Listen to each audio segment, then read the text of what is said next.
Welcome to Catholic Views. I'm your host, Renee Kranz. On today's show, we will have Pat McCabe and Tom Johnson in the studio today. These two gentlemen are here to talk about the Sioux Falls area men's retreat that they do every year about this time of year. Been doing it for about 12 years. Tom is new to the studio. Pat was here last year, but Tom is funny. So you gotta check out this interview. Tom's awesome. These two guys tell us why men should be part of this retreat, what it's done for them, and really just why to do this thing. I don't know, Bergwald, you guys spoke at it last year. You presented. Yes, we did. You and Father Scott. Yep. Yeah, it's some other dude this year. I can't remember his Yeah. name. Some other dude. Hold on, Michael Gormley. Oh yeah. Yeah. Oh yeah. Yeah. It's worth going to. Yeah, I think it's a good thing. So first we have Dr. Chris Bergwald, who's sitting across from me in what appears to be a short chair. Yeah. I don't know if the chair It went down again. It did. It totally did. It always You're does. like my You height just right now. like It's to Yeah. sit above Good me. thing the I mic's know low how or you you'd like be in to. trouble. Right. Exactly. All right. Biblical advice with Dr. B. Sunday. This Sunday is the 24th Sunday in ordinary time, Renee. I just wanted to offer you that instead of saving me. asking you. You're welcome. I want to focus on the second reading. Renee, do you remember by chance? This is where the quiz is coming in. Elise. She's not on mic. That's okay. She's loud. Where's the second reading at Mass been coming from lately? Do you remember? Sunday Mass. Oh. Sunday Mass. Ooh, what's Is it like, no, wait, okay. She's thinking. Oh. I don't want too much dead air. So Okay, dead air. No, Sorry. sorry. She doesn't. Is it Acts or Hebrews, Romans, Corinthians? Should we just go through all of the New Testament letters? We should. Timothy. Just gotta start throwing them out You there. did name it already. Acts is only read at Sunday Mass during the Easter season. Oh, okay. Well, that makes sense. Yep. It's from Romans. Why didn't you just stop me there? You just said to let me just keep going. I did because it was Okay. really fun to watch. So it's a short passage from Nero. So we've been in Romans for weeks now. It's the longest I should of know. Paul's letters. You should know. Both of us apparently should know.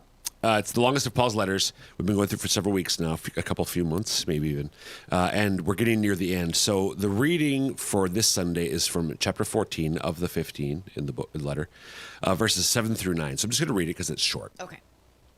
Brothers and sisters, none of us lives for oneself, and no one dies for oneself. For if we live for the Lord. And if we die for the Lord. So then, whether we live or die, we are the Lord's. For this is why Christ died and came to life, that he might be the Lord of both the dead and the living. So, to the question, what's going on here? It's helpful to know the context a little bit. Why are you Your chair smiling? keeps getting I know. I think you sabotaged my chair. We are sinking. What's going on here? The verses right before chapter 14, which we did not hear last Sunday. Okay. So sometimes just skip around a little bit. What's going on in chapter 14 is, right before this is Paul's talking about how the Christians in Rome, some of them, they're just having disagreements about, should we follow the Jewish law every day or just on the Sabbath day? Or they're having disagreements. Should we abstain? Should we eat this or not eat this? Should we abstain from that or not abstain from that? And he's sort of like, it doesn't really matter. Mm-hmm. And that's where this passage picks up, or that's where we find this passage in the context of the letter. None of us lives for ourselves, and no one dies for ourselves. So I'm changing from oneself to ourselves. Mm-hmm. If we live for the Lord. If we die for the Lord. So then, where we live or die, we are the Lord's.